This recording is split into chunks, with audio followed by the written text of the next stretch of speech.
Daf Yomi Tractate Bava, page 8a, part 2, with the words Ella Ema. Rather say, Mitoch shelo kana pikeach lo kana cherish. Rather say that since the mentally competent person does not require any part of the found item, the deaf-mute does not acquire it either. And if you would say, in what way is this case different from the general case of an item that was found by two deaf-mutes in which they both acquire it, the answer is that there, in that case, the sages instituted an ordinance for them that they both acquire the item so that they will not come to quarrel with others who want to take the item from them, due to the fact that a deaf-mute lacks the halakhic ability to acquire the item. Here, in the case of the deaf-mute and the mentally competent person, the deaf-mute says to himself, if even the mentally competent person does not acquire the item, can I acquire it? Therefore, in that case, he will not quarrel if others take the item from him. Rav Acha, the son of Rav Ada, said to Rav Ashi, from where the Mishnah is Rami Bar Chama's inference drawn, if we say that he infers it from the first clause of the Mishnah, from the Reisha? That is the case of two people holding a garment. Isn't the case there one in which this one says all of it is mine, and I lifted the entire garment, and that one says all of it is mine, and I lifted the entire garment? How can the halacha where one acquires an item for another be inferred from that case? Rather, he infers it from that which is taught later in the Mishnah. This one says all of it is mine, that one says all of it is mine. Why do I need this case as well? The first case, where each one says, I found it, is sufficient.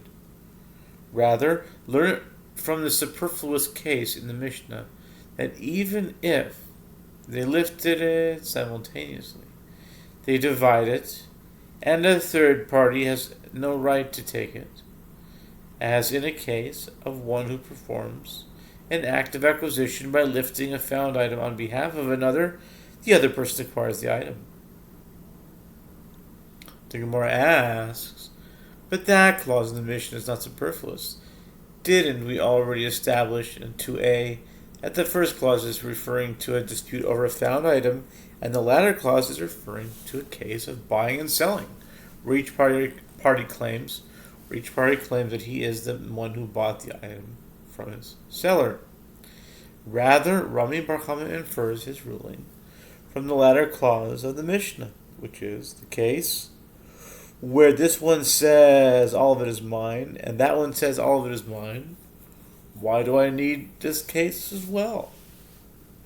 What does it add to the previous cases?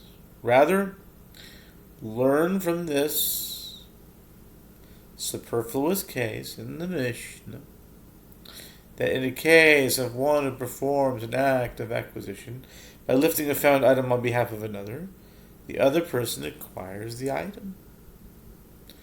The Gemara asks, and from where is it inferred that this clause is referring to the case of a found item? Perhaps it is referring to a case of buying and selling. And if you would say, if it were referring to a case of buying and selling, what would the purpose of stating it, as it adds no novel ruling?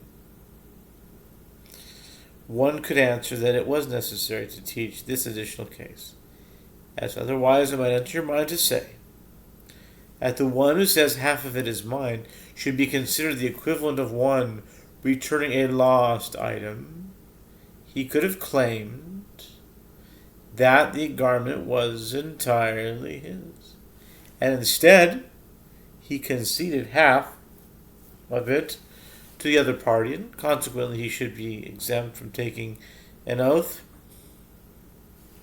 To counter this, the Mishnah teaches that he is not exempt, and perhaps this person is employing artifice. Perhaps he is thinking, if I say that all is mine, I will need to take an oath. I will state this claim. Half of it is mine, as I will thereby be considered the equivalent of one returning a lost item, and I will be exempt from taking an oath. Therefore, this clause is not superfluous. It teaches that this litigant is not considered the equivalent of one returning a lost item. Rather, Rami Bar Chama infers his ruling from this clause. If two people were sitting on an animal, and each of them claims that it is his, each of them takes an oath, and they divide the value of the animal. Why do I need this case as well? It teaches no novel halacha. Rather, learn from this superfluous clause in the Mishnah that in the case of one who performs an act of acquisition by lifting a found item on behalf of another, the other person acquires the item.